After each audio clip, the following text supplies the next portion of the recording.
રાજકોટ જિલ્લાના સુપેડી ગામથી આ ક્ષણે મોટા અને નાટકીય વળાંકના સમાચાર સામે આવી રહ્યા છે. મુરલી મનોહર મંદિરના પૂજારી વિવાદમાં આજે સમસ્ત રામાનંદી સાધુ સમાજ મહંત શ્રી રવિદાસ બાપુના સમર્થનમાં મેદાને ઉતર્યો હતો. શરૂઆતમાં બંને પક્ષો વચ્ચે સમાધાન થઈ ગયું હોવાનું લાગી રહ્યું હતું અને વાતાવરણ શાંત જોવા મળ્યું હતું. પરંતુ દર્શન બાદ અચાનક પોલીસે મહંતને પોતાની સાથે લઈ જતા સમગ્ર મામલાએ ફરી ગરમાવો પકડ્યો છે.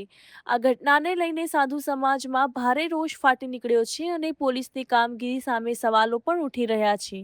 હાલ કોઈ અણધારી ઘટના ન બને તે માટે સમગ્ર વિસ્તારમાં ચુસ્ત પોલીસ બંદોબસ્ત ગોઠવી દેવામાં આવ્યો છે.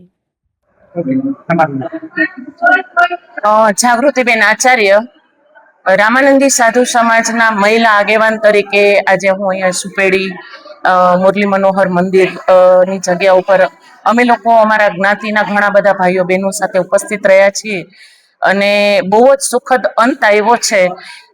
કદાચ કહી શકાય એવી કે આ નાની એવી ધર્મની લડાઈ હતી, હે ને. એની સાથે અમારા જે મીડિયાના ભાઈઓ છે એની સાથે આ તમામ ચેનલોનો હું ખૂબ ખૂબ આભાર માનું છું કે મીડિયા અમારી સાથે રહી, અમારી સાથે જે પોલીસનો બંદોબસ્ત બહુ સરસ એ લોકોએ અમને સેવા આપી અને એના ફેમિલીના લોકો સાથે અમે જ્ઞાતિના ભાઈઓ અને બહેનો હાજર રહ્યા. ખૂબ સુંદર અંત, ખૂબ સરસ સુખદ, હે ને. જેની અમે રામાનંદી સાધુ સમાજ રાહ જોતા હતા એ અમારા જ્ઞાતિના ભાઈ બહેનો, એની સાથે સમાજ, જેટલા લોકો મુરલી મનોહર મંદિર અને એના મહંત શ્રીને જે હેલ્પ કરતા હતા એ બધાનો હું ખૂબ ખૂબ ધન્યવાદ. શું કહેશો આજે બાપુ પોલીસ લઈ ગઈ, શું કહેશો? ખૂબ કરુણતા છે ભાઈ, એના ઉપર તો બહુ લાંબી ચર્ચા થઈ શકે. આજે જે એનું રિઝલ્ટ આવ્યું છે એ કદાચ શરૂઆત છે, હે ને.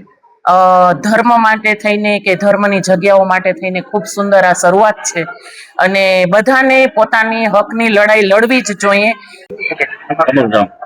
હું ભરત સાધુ અમરેલીથી આવું છું. આજે સુપેડી મુરલી મનોહર મંદિર ખાતે જે વિવાદ ચાલી રહ્યો છે, આજે બાપુ હમણાં થોડી વાર પહેલા મંદિરે પધાર્યા, દર્શન કર્યા મુરલી મનોહરજીના, અને આજે અહીંયા એવું લાગતું હતું કે હવે અહીંયા સુખદ સમાધાન થઈ ગયું છે અને ઘીના ઠામમાં ઘી પડી ગયું હોય એવું લાગતું હતું.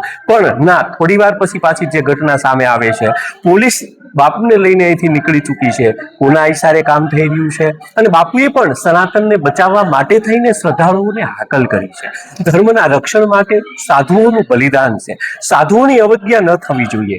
જે કઈ વિવાદો હોય, જે કઈ સમસ્યાઓ હોય, ગામ લોકોએ બેસીને એનું સુખદ સમાધાન લાવવું જોઈએ અને સાધુઓને રંજાડવા ન જોઈએ. કારણ કે સનાતન સંસ્કૃતિની ધરોહરનું રક્ષણ આ સાધુઓએ કર્યું છે. સંત ન હોત ઇસ સંસાર में તો જલી જાત આ બ્રહ્માંડ, જ્ઞાન કેરી વો લહેરો છે, ઠારત ઠામો ઠામ. સાધુઓએ હંમેશા જગતને સાચી દિશા બતાવી છે, સાચી રાહ બતાવી છે. ત્યારે આવા સાધુઓને રંજાડવા ન જોઈએ.